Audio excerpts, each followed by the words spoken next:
Hello, this is Dr. Jamsheed Ahamad from Bhadarwah campus, University of Jammu, Jammu and Kashmir.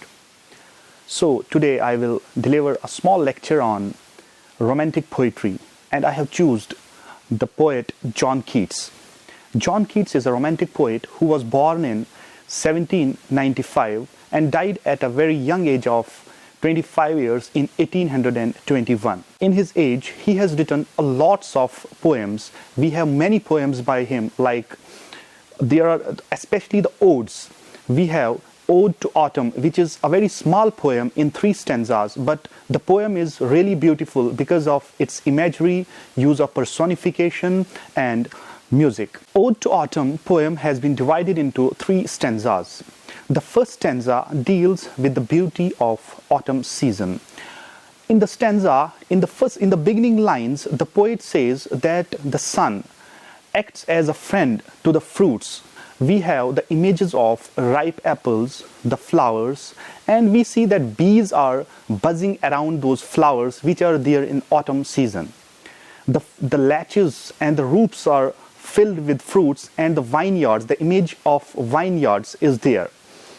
In the second stanza of the poem, the poet compares autumn season with a harvester.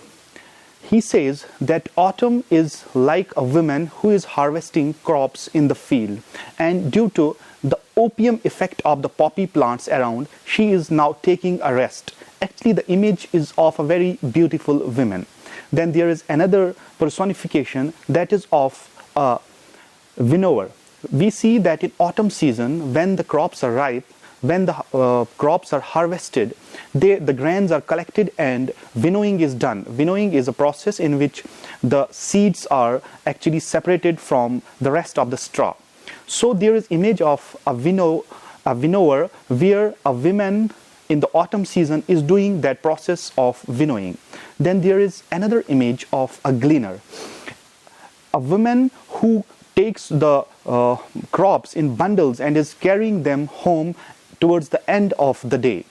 Another image, a very beautiful image that is typical of the romantic poem, is that a woman is looking at the cedar press where the juice is coming out like the drops of some juice. Then in the third stanza of the poem, the poet talks about the musical sounds which are associated with autumn season. He says that towards the end of the day, when the sun sets, the gnats mourn the setting of the day.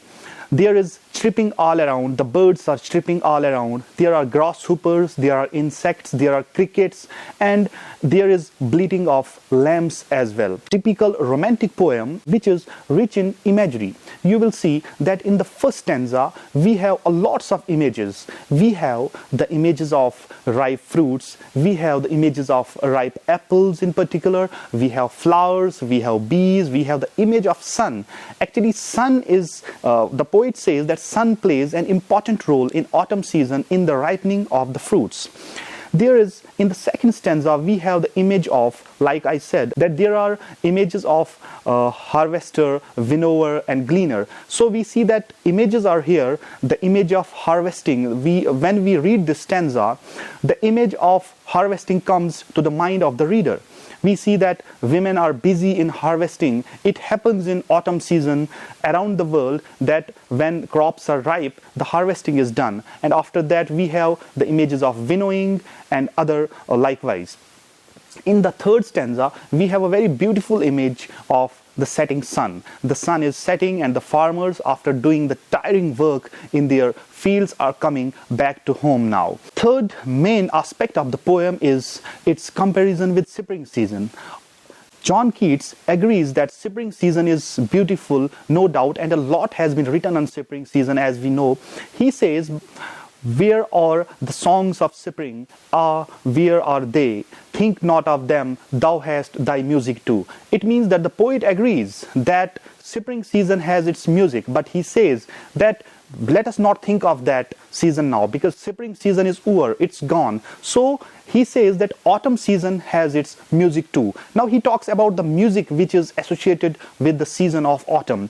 And toward the end of the stanza, like I said earlier, we have chirping of birds, we have those insects which are making those beautiful sounds, we have lambs and sheep and the cattle around which are making a lot of sounds, and that sound seems to be very musical and very sweet to the ear of the poet. One aspect which should be touched here is that the poem is a typical romantic poem, because we see that in romantic era, when Wordsworth, when Coleridge, when Shelley and when Byron were writing, so Keats belongs to that age actually, so we have to look for that aspect as well, how we can call this poem a romantic poem.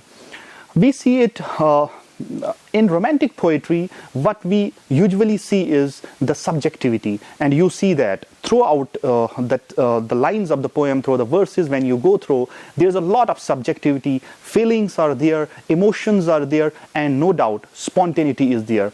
Like in Preface to Lyrical Ballads, Wordsworth says that poetry is actually the powerful the spontaneous overflow of powerful emotions. So it's spontaneous, and we see that when we read the poem, we come to know that it's really spontaneous. So this is one of the main aspects of romantic poetry which we find in this poem, Ode to Autumn.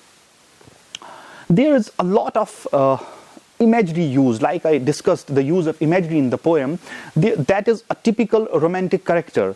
It was found in romantic poems that a lot of images were used, and we see here that the images are associated with nature, and love for nature, love of nature was a typical romantic poetry characteristic. The imagination of the poem, of the poet, is at its peak here. So imagination is there, and imagination is one of the main features of romantic poetry. This is all about the poem Ode to Autumn by John Keats. Thank you.